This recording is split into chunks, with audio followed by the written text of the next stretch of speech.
Assalamualaikum warahmatullahi wabarakatuh. Perkenalkan, saya Ulfiana Afifah dari Prodi PAI kelas 3B. Di sini, saya akan menjelaskan tentang sabar dan ikhlas dalam tasawuf. Nah, apa sih yang dimaksud sabar dalam ilmu tasawuf? Seperti yang telah dijelaskan di samping ini, bahwa sabar adalah kegiatan atau hal yang dapat diartikan sebagai menahan emosi, mengendalikan diri atas segala keinginan yang bersifat duniawi, karena sejatinya dunia hanyalah fana atau sementara.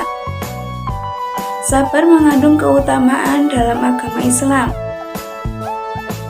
Sabar atas maksiat, yaitu mencegah orang dari perbuatan keji. Kemudian, sabar dalam taat, yaitu menguatkan orang dalam menjalankan perintah Allah SWT. Yang terakhir adalah sabar atas musibah atau malapetaka, yaitu meneguhkan hati seseorang dalam mengalami kepahitan hidup. Selanjutnya yaitu tingkatan sabar. Apa sih tingkatan sabar? Seperti yang telah dijelaskan di atas, bahwa tingkatan sabar ada 3. Yang pertama, yaitu sabar atas musibah. Seperti contoh dalam kisah Nabi Ayub, yaitu yang diberikan cobaan berupa penyakit gatal-gatal di sekujur tubuhnya, bahkan sampai dijauhi para istri. Namun, Nabi Ayub tetap sabar dan menjalaninya, bahkan tetap meningkatkan ibadah kepada Allah SWT. Kemudian yang kedua, yaitu sabar dalam menjalani ketaatan.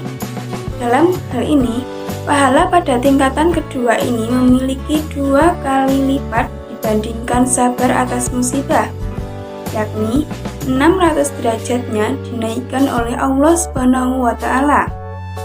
Kemudian yang ketiga, yaitu sabar menahan diri dari laku kemaksiatan. Dalam hal ini, sabar memiliki derajat tertinggi, yaitu pada tingkatan kesabaran. Karena pada tingkatan inilah orang-orang diuji betul tentang keistiqomahannya dalam menjalani suatu ibadah, agar bisa melawan hawa nafsu dan mendekatkan diri kepada Allah SWT. Slide selanjutnya ini akan menjelaskan tentang ikhlas. Nah, apa sih yang dimaksud dengan ikhlas? Secara sederhana, ikhlas diartikan sebagai lawan dari kata riya, yaitu ketika melakukan segala pekerjaan ataupun ibadahnya hanya semata-mata karena ingin mendapatkan ridho Allah. Ikhlas sangatlah sulit, karena ikhlas merupakan sifat hati. Banyak orang yang masih gagal dalam melaksanakan ibadah atau tidak mendapatkan pahala apapun, hanya karena tidak memiliki sifat ikhlas yang lillahi ta'ala. Selanjutnya tingkatan ikhlas. Nah, tingkatan ikhlas juga ada 3. Yang pertama, yaitu keikhlasan ibad atau para hamba Allah, yaitu kelompok ibad atau abidin beribadah atau beramal sesuatu semata lillahi ta'ala atau karena Allah SWT dengan mengharapkan ganjaran pahala dan berharap selamat dari siksa neraka. Kemudian yang kedua, yaitu keikhlasan muhibbin atau para pencinta Allah SWT,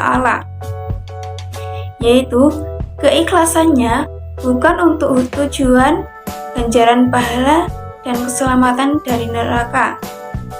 Tetap contohnya Rabi'ah Al-Adawiyah, itu salah seorang dari kelompok muhibbin, mengatakan, "Aku tidak menyembahmu karena takut siksa neraka atau karena mengharapkan surgamu.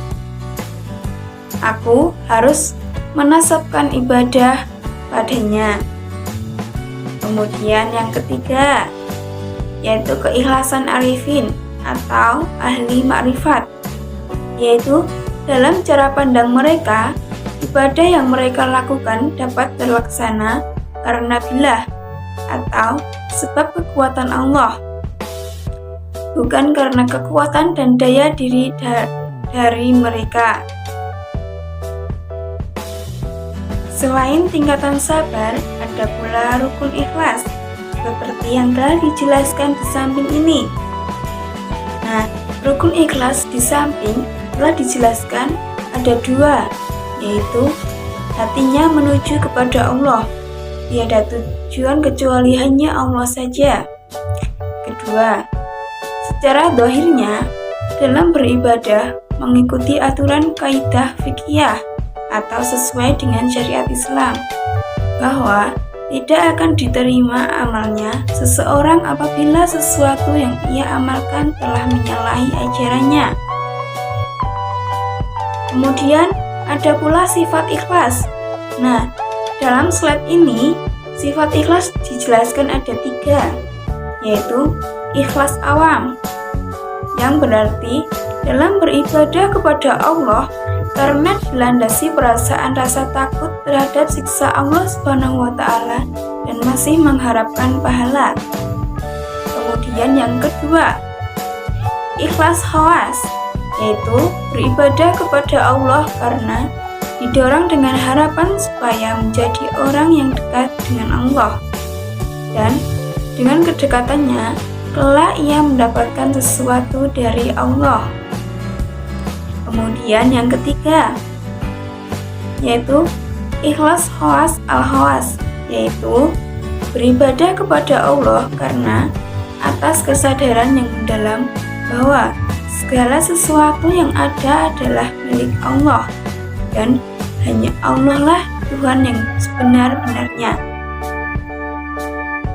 Cukup sekian dari saya, kurang lebihnya mohon maaf. Wabillahi taufiq wal hidayah. Wassalamualaikum warahmatullahi wabarakatuh.